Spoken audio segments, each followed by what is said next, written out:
tous les jours et cependant un mois, je vous présente un maillot de ma collection. Ce que je vous demande en parallèle de ça, c'est de casser l'algorithme en bombardant les commentaires et les likes. Tout cela pour qu'on soit mieux référencé et pour que la chaîne grandisse plus rapidement. Je suis Quentin et on est parti pour le 16e épisode d'un maillot par jour. Allez, générique!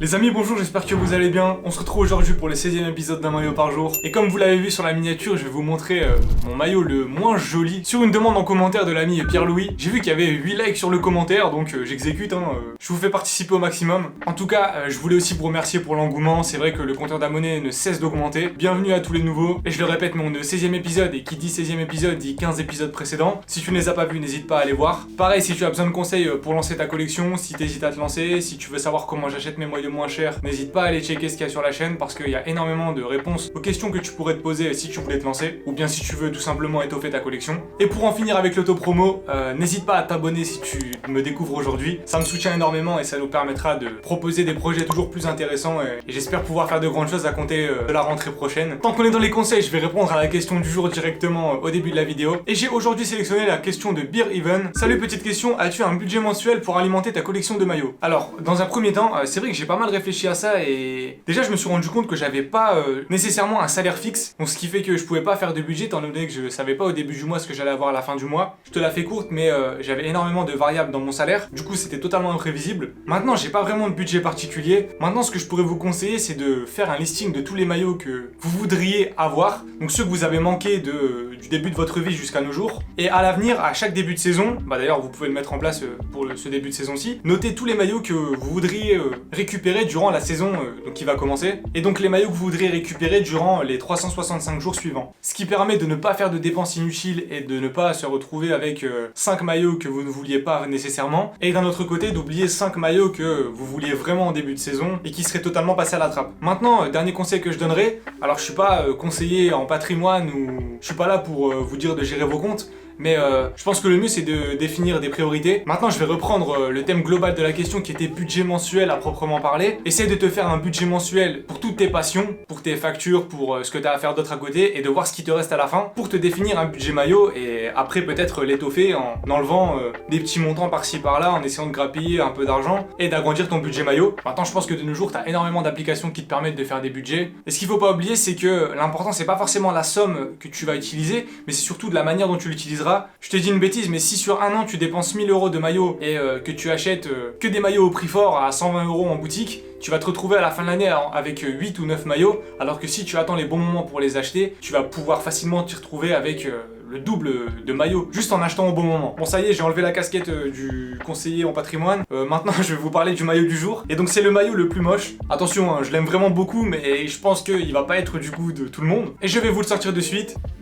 Attention, un giga sponsor derrière déjà. D'ailleurs, comment tu peux mettre un sponsor si gros en partant du principe que t'as un flocage à mettre? Et je pense que tu n'as jamais vu ce maillot du Wolfsberger AC, Wolfsberger AC, pour les plus américains d'entre nous.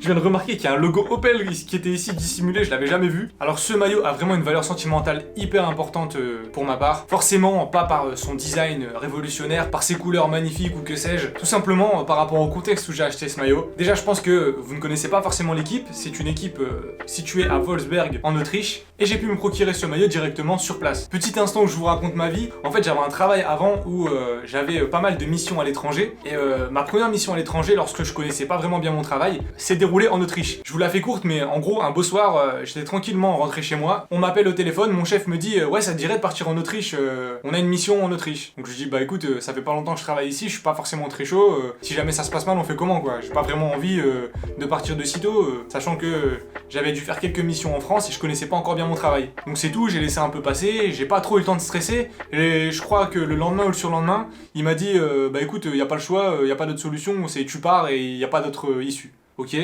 Donc les quelques jours ont passé et on s'est retrouvé à la veille du départ et j'étais vraiment au bout de ma vie, je voulais vraiment pas y aller, mais vraiment comme un enfant qui pleure sur le chemin de l'école. Et je me voilà parti le dimanche après-midi tout seul comme un malheureux en Autriche. Comme un malheureux on s'entend hein. Je vous la fais vraiment courte, d'ailleurs je pourrais la raconter en stream cette histoire parce qu'elle est magnifique, mais j'ai loupé la correspondance de mon avion. Je me suis retrouvé sans vêtements de rechange avec juste un sac à dos dans un aéroport à 23 h un dimanche soir, c'était vraiment super. Et donc le lendemain tant bien que mal j'arrive enfin à mon hôtel histoire de poser les valises, le temps que je pose pose mes valises, je récupère la voiture et je vois que j'ai reçu une amende, mais bon ça on passera. Et donc je devais rester 3 jours. Donc le premier soir, une fois que j'ai terminé le travail, je me dis quand même que je vais repartir avec un maillot, histoire d'immortaliser ces souvenirs. Et je vous ai pas encore parlé de l'année de ce maillot, mais c'est un 2019-2020. Et que s'est-il passé en Autriche en 2019-2020? Je pense qu'une image vous parlera mieux que des mots.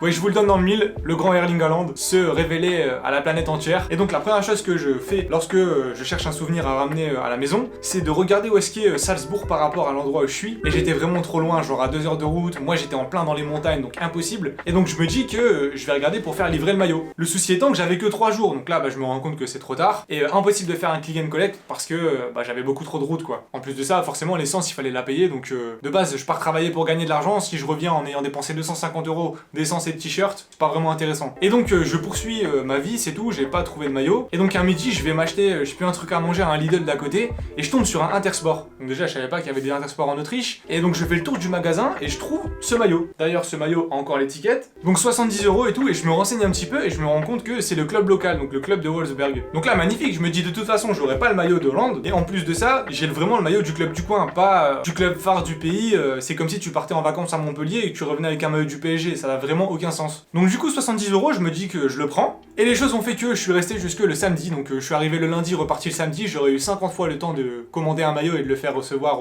à l'hôtel. Maintenant, ce que je peux vous dire de ce maillot, alors déjà c'est un maillot de la marque Yako. En plus de ça, ce qui est assez surprenant, c'est qu'il n'y a pas le logo Yako là où est-ce que tu as normalement le logo de l'équipementier, mais plutôt un logo du championnat dans lequel évolue ce club, à savoir la Ligue autrichienne. Maintenant, je vous parle souvent du peu de considération que j'ai pour les maillots remplis de sponsors. Bah là, on est vraiment sur un maillot typique, club qui a pas vraiment énormément de moyens et qui envoie la dose au niveau des sponsors. Alors t'en as plein les uns sur les autres, dont j'ignore totalement l'existence, hein. Robic, Velox, Imopro, Solution, ça c'est beau ça. Carnten Sport, et certainement une entreprise qui vend du bois. Le logo Opel, donc le sponsor le plus prestigieux entre guillemets qui est sur le côté. Et pour finir, un concessionnaire automobile sur l'autre côté. Et pour finir, ah oui j'avais oublié celui-là, Salanetis, qui prend la moitié du dos. Ah, Velox, pardon, Velox a envoyé la dose parce qu'ils sont écrits ici et en même temps ici, ça c'est beau. Je reviens sur le flocage, donc il est pas floqué, tout simplement pour la bonne raison que y a absolument aucun joueur majeur qui a joué dans ce club durant cette année-là, et personne qui a percé. Petit point histoire, alors, durant cette saison-là, il y a un gentil garçon, le dénommé Sean Weissman, qui a marqué 30 buts durant la saison, alors que le second meilleur buteur du club en a marqué 8, donc c'est magnifique. Tant qu'on est sur le petit point histoire, avant de parler des spécificités du maillot, ce qui m'a marqué aussi au moment où j'ai acheté ce maillot, c'est que j'ai regardé un peu ce qui s'était passé au niveau de la campagne d'Europa League de ce club, et il s'avère que ce club a rencontré la Roma, et aura fait 2 matchs nuls, donc un vaincu face à la Roma en Europa League. Bon, c'est des matchs de début de saison forcément, un peu pris à la légère par les joueurs, mais on peut quand même dire un vaincu contre le club romain. Et tant qu'on est dans les performances insensées, le club autrichien aura collé un 4-0 face à Gladbach, directement à l'extérieur, donc dans le stade du club allemand, avec 30% de possession et un expected goals pour 4 buts. Je pense qu'il y a des Allemands qui ont dû pleurer du sang ce soir-là. Maintenant, pour conclure, un maillot de la marque Yako, et qui est vraiment hyper bien fini. Je sais pas si vous verrez, mais il y a un loup. Donc comme le nom l'indique et le logo, le club a une histoire avec les loups. Il y a le même animal que sur le logo qui est gaufré en bas du maillot. En parlant du logo, il est imprimé en relief avec des petites lignes, ce que je trouve vraiment super joli. Et franchement, c'est dommage qu'il y a ce tas de sponsors qui vient entacher le maillot parce que il pourrait vraiment être pas mal. Bon, et là malheureusement, même s'ils ont utilisé les mêmes couleurs un peu partout sur tous les sponsors, je trouve qu'il est un petit peu trop rempli à mon goût. Pareil, les petits logos Yako ici qui sont... En fait, je comprends pas trop le principe. En tout cas, voilà, je pense m'être vraiment énormément expliqué et justifié par rapport à ce maillot. Et donc pour ceux qui sont encore là, maintenant je vais vous poser une question. On avait déjà eu le débat avec Pierrick, d'ailleurs big up, mais que pensez-vous de ramener un maillot d'un de vos voyages malgré que vous n'ayez pas particulièrement visité toute la ville? Je vais directement vous donner ma réponse sur le sujet. Alors déjà, il n'y a pas de bonne ou mauvaise réponse, c'est selon chacun. Mais moi je trouve que quitte à ramener un souvenir, autant ramener un maillot de foot, quelque chose qui me plaît vraiment, plutôt que, je sais pas, un magnète ou une carte postale, ou pas quelque chose qui va être rangé et qui va finir à la poubelle parce qu'inutile. Donc là c'est un double plaisir en un, donc je trouve ça vraiment pas mal. Après je comprendrais que vous ne vous sentiez pas forcément légitime de récupérer un maillot étant donné que vous ne connaissez pas bien la ville, que vous n'avez pas vraiment tout visité, que vous n'avez jamais vraiment vu jouer l'équipe. Maintenant c'est à vous de me le dire. Tout ça pour finir sur une morale, c'est que ce voyage que je redoutais tant, pour lequel je ne voulais absolument pas partir, me donne énormément de bons souvenirs et j'espère pourquoi pas pouvoir retourner et peut-être aller voir un match, même si ça se passe pas très bien du côté du club autrichien, qui ne jouera malheureusement pas de Coupe d'Europe cette année. Et bien voilà pour le maillot le plus moche de ma collection. Il aurait clairement pu être dans les plus originaux également. Et je vais vite aller dérusher le reste de la vidéo parce que j'ai 25 minutes de rush pour parler de ce maillot. En tout cas, je vous remercie d'être encore présent. N'hésitez pas à vous abonner si ça n'est pas encore fait, ça me soutient énormément. Et de la plus simple des manières, je vais vous souhaiter une bonne soirée et je vous dis à demain. C'était Quentin, allez salut!